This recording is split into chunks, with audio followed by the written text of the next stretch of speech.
Everyone, this is Table Talk with CW Younger and I am Billie. Is that weird? no. So today we're gonna just cover some hot topics that have happened during the last month or two. I'm not even sure when this lawsuit came about, but whatever. So the first topic, did you hear about Sierra is suing Future for $15 million? Or the opposite way. Sierra suing Future. Oh, okay. Sierra suing Future. Okay. Yeah. So I don't know if you saw it, but he made some comments about her mothering skills. He's also talking about what they did in the bedroom. Plus, he tweeted out, of course, to the public, that Sierra wouldn't let him see his son. So what do you think about that? I feel like for a while, Future has been like going crazy. So, I mean, I think that he deserves it. Like, you can't talk about somebody's mothering skills and, you know, make these accusations. We don't know whether that's true. But of him not being able to see his child and just put all of this negative information, whatever, out into the public about Sierra and expect for her not to do anything about it. Like, that would be foolish on her part. Exactly. So, I mean, I feel like that's absolutely crazy. I know I've seen a bunch of things talking about where, of course, it's men talking about, well, all she wants is his money. But then I'm thinking, like, okay, she had money before he even came along. Because, you know, back in the day, she was like, I know you want these goodies. Like, she was all up in there with that.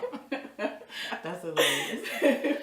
I mean, but I think sometimes you gotta hit people where they feel it. And $15 million, even if you do have $150 million or however amount of money, is a, you know, nice chunk of change, so that maybe he'll get his act together. I mean, I think at the end of the day, Future is childish. You have a child who is watching you, you know what I mean, who will one day maybe try to walk in your footsteps. You never know what you're acting like. That's not Exactly. That's one thing I definitely thought about. Like, so I love Ratchet TV. So I know people always got something to say about the Real Housewives of Atlanta and all the Love and Hip Hops or whatever, but I still watch them. And so I love Love and Hip Hop. Don't ask me why. It's like terrible, but anyway. it's like guilty pleasure. Like someone eating chocolate all the time. You're like, I'm just going to eat this one piece. And then you eat the whole bar. Right. It's terrible. It's like an addiction. One day I'm going to stop watching this stuff because I really feel different after watching it. That's a whole nother story, but I just feel like I need to tap in a little bit to my ratchet side. And I get that from Love and Hip Hop and from Housewives and stuff like that. But for like the past few seasons in Love and Hip Hop New York, Amina and Peter Guns have been together. So they got married, I think, last season. And Amina and Peter had a baby. So they have like a little girl or whatever. And then, so Peter also has other children. Like, I think he got like 10 children or something like that. And one, I know, I just don't understand how somebody has that many children. And then women are just like, I love him. Right. I mean, it just seems hard to me to, and I guess maybe because I'm single and I'm not like a mother, but how do you give 10 children attention and support all of them equally and make sure that they all feel loved equally? You know what I mean? It just seems like a lot. And so I feel like from jump, Peter is just like not performing well. Well, he might be performing. Yeah, I was performing too well. That's neither here nor there. But Amina, people always talk about Amina so terribly, and I feel so bad for her. Because I think it's obvious that she loves Peter, and that she feels really connected to him, even though he cheated on her and got another woman pregnant. So he would lie to her and say, you know, I'm staying with Tara, who is the mother of 2 of his children, or 3. But he would say, I'm going over to Tara's house so I can spend time with the boys or something like that. And long and behold, Tara is pregnant now. After, and this comes to light to Amina, after Amina got an abortion. And so she was like really, really upset and crying. It was terrible. And it felt like it really pulled at my heartstrings. Like I felt really, really bad for her. I feel like that's such a low blow. Like, you even just had your abortion, and then this dude's like, hey, well, such and such is pregnant too. And it's kind of like a win-win for him, because it's like, now you have another baby, you still got your wife, you still got your girlfriend. Like, he taking all the wins this year and for the past seasons. Yeah. You know, I didn't think about that, but in some ways it is a win-win. I feel like in most cases, when it's like women are kind of blessed and burdened at the same time, potentially, with motherhood. So it's like nobody is supposed to be, this is my opinion, nobody is supposed to be like a single parent, right? It takes two people to make a child. So naturally, the idea is that two people would raise a child. Not to say that people can't raise successful children or, you know, be loving on their own, you know, as single parents. But Peter has 10 children. Is he active in all their lives? Or is the mother primarily taking care of them by themselves? You know, if you think about just Amina and Tara themselves, they're pretty much taking care of their children by themselves. And this is just 3 of the kids, you know what I mean? But what do you do when you love somebody and they're proving to you that they ain't sugar, honey, iced tea? You know what I mean? Like, I feel like that sucks. And I feel like people forget that when they are watching Love and Hip Hop and are judging Amina, you know, talking about how stupid she might be or how, you know, their relationship don't make no sense. But the reality is, everybody has been, I almost said a dummy, but that's real judgmental. Everyone has made crazy decisions for somebody who they love. Dumb. That's so rude. But I understand what you mean. I understand. Yeah, so I mean, I just feel bad. And I think that sometimes we oversimplify it. Like, it's hard to get over people. Yeah. And it's hard to know that you can be single and be okay. You know what I mean? Because I feel like at a certain point, sometimes relationships can kind of turn into, like, codependency. And so, like, I've had that. That's a whole nother story. But anyway, I just think that we should be like, Amina, we support you, and we love you, and we wish you all the hope, all the best to you and your family, because that's important. But girl, get it together. That's judgmental. I know. I know. I wasn't the one to say no judgment. That was you. Okay, my bad. Get it together.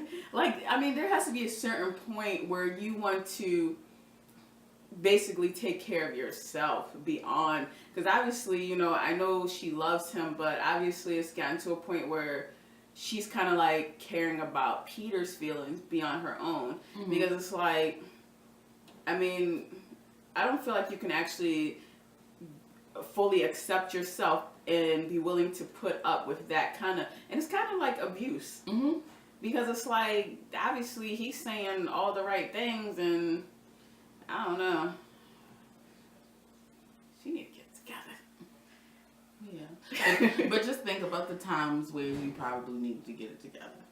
Yeah, and I'm glad I finally got it together. I know. So yeah, my hope is that she gets it together, but us like bashing her and stuff like that is not helping her get it together. Like, is it really helping? I mean, I don't know if it makes any difference at all, but I mean, I think sometimes we forget, like, when we watch reality TV, that, like, she's a human also. So it's like, you're writing all, like, not you, but people are writing all this stuff on, like, Twitter and things, you know, bashing her, and it's like, I mean, I don't know if she's reading it, but it's like, that's probably hurting that woman's feelings. yeah. And it's like, they're saying she dumb, but meanwhile, they're probably still with their, like, baby daddy, and he got 10 other kids just like Peter Gunn's. Like, they might be brothers. I don't know.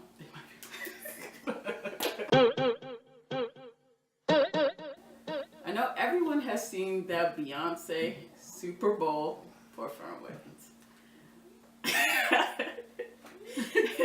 As you must be singing it to yourself. Right. Formation. I don't know the words yet. The song only been out for 2 days. So in the performance, we had the X Formation, which they were saying is paying homage to Malcolm X, who maybe it was, maybe it wasn't, I don't know. And then we had the women dressed like Black Panthers. And did they do that? Or is that my imagination and I wanted them to do that? I can't remember. I feel like they did. I can't remember whether or not that was part of the performance though, or like the picture, pictures. yeah. Because I might have just wanted them to do that. So like, yeah, and they did have. I think they did do that. They did that in the picture with Beyonce's mother. Yeah. I think. Mm-hmm. So, what do you think about the performance? Like, are we thinking too deeply on this? Like, was it really all this, or was it just Beyonce being Beyonce? I have no clue. But I do think that Beyonce is awesome. One, I like the I think I like the video a lot more than I like the performance. Like, they were both cool. Let me be clear, because I don't want nobody showing up at my house or nothing like that. Get a bunch of hate comments on the video. There's gonna be bees like at your front door, and you can't even get in your front door. Yeah, we don't need none of that. So I don't know about the Super Bowl performance. I mean, I really don't know. Like, people were just talking about like how they were paying homage to the Black Panthers. People were talking about it's their anniversary. First of all, Black Panther Party was started in October of '66. It is not October. What anniversary is people talking about? I'm so confused. One day wanted. I'm so confused. I mean, I just feel like it could definitely have been, like, the X formation could have been for Malcolm X. Or it could have just been a formation. Like, we don't know. But I do think that in the video, some things were really explicit. The police car going underwater, and then, the graffiti that was on the wall in the video. That's why I appreciate the video, because I feel like the video was a lot more clear than the Super Bowl performance. Like, somebody being in costume, for me, is just a costume.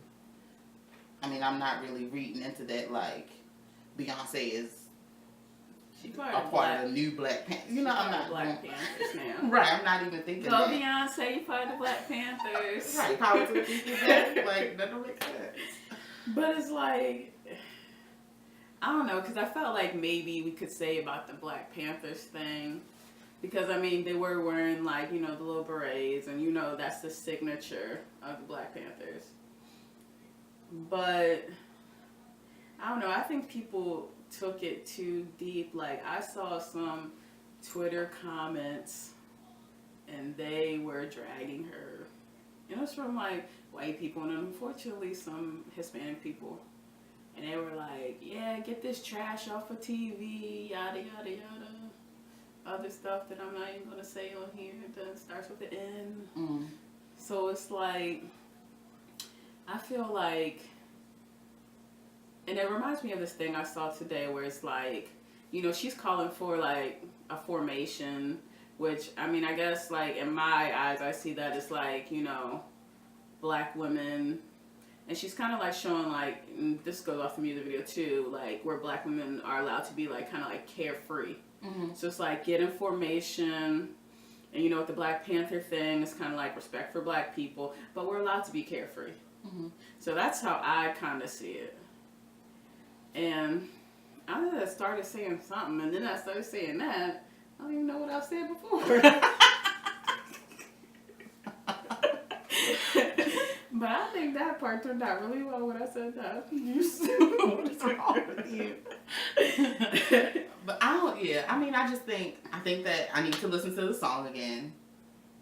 I think that the video is what I was like, when I saw the video on like YouTube or whatever, like I wasn't even really paying attention to the words because I was so busy looking at the video. Like I feel like the video is like so New Orleans, like it's crazy, and I think that's awesome because New Orleans is a beautiful place. And I just like, we talk about carefree Black girls. In my mind, I thought about the part of the video where like Blue Ivy is like, oh yeah, dancing around. I love that part. Yeah, that part is so awesome. And she was standing there like, yep, my name Blue Ivy, and what? And she had her Kelly and Michelle on her side. She was like, and these gonna be my backup dancers. No, backup dancers already. Goodness gracious. But yeah, I just feel like Beyonce kind of or I guess recently a lot more, or really always maybe, has kind of, through her music, shared this idea of like carefree black girls. You know what I mean? Like, we can do what we want, and we can kind of take on the personas that we want to take on, and we can be who we want to be whenever we need to be that. And, you know, you kind of see it, like, especially like with 7-Eleven video, carefree. Absolutely. Like, that song makes no sense, and everyone know it don't make any sense. If you're watching this, Beyonce, your song don't make sense. It's jamming though. Like, I ain't gonna lie, I listened to it in the car, but it don't even make sense. Like, I'm like, where's she going to 7-Eleven buy like a hot dog or something? Beyonce doesn't eat no hot dogs.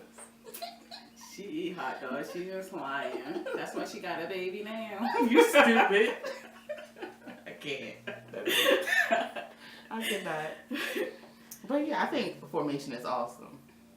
And I just think that it speaks to like business, like being about your money. I think she said something about that at the end. Like I said, I don't know the lyrics. Yeah, and then she talks about being Black Bill Gates. Yeah, she did. Yeah. So like being about your money, but you can be carefree, but you can also stand for respectability and demand respect. So it's like, and then it's like speaking against police brutality, which people might want to act like that don't happen, but we already know. Yeah. So it's like all those things in like one video. And then she talks about Red Lobster, and you know what?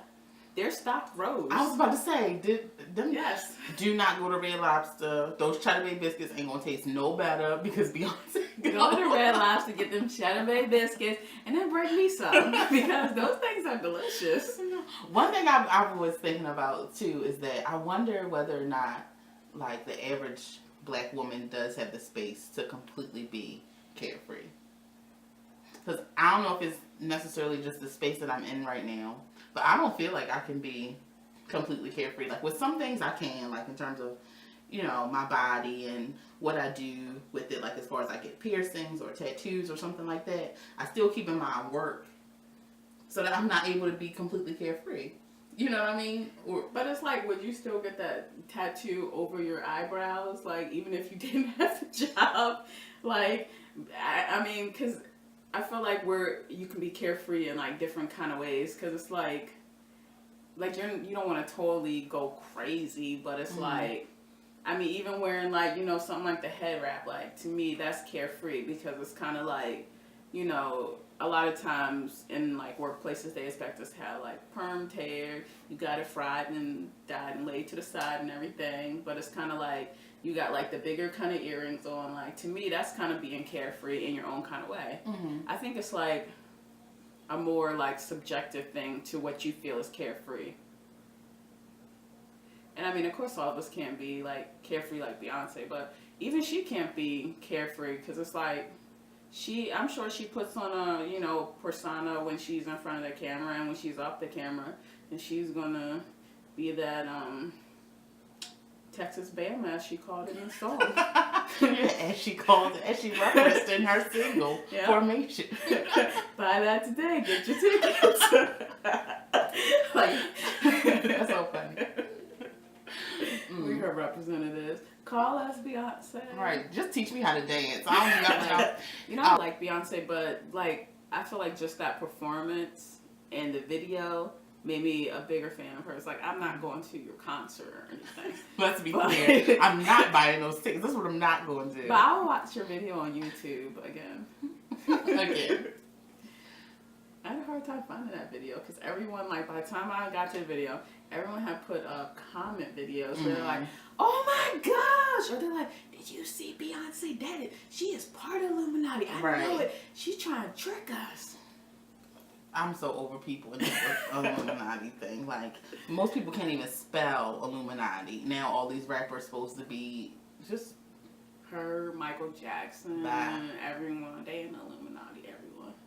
If you, it's always like if you black and successful, you're a part of some secret society. Yeah. Like, how'd you get that successful? You must be selling your soul. Right, because that's, I don't know, it's just too far-fetched to be successful and black and a woman, I guess. It's just too much. Next, Madam C.J. Walker was going to be an Illuminati. She probably was one of the founding members. Like, whatever. Get out of here. And our next video on February 28th, 2016. Talk to you later. Bye.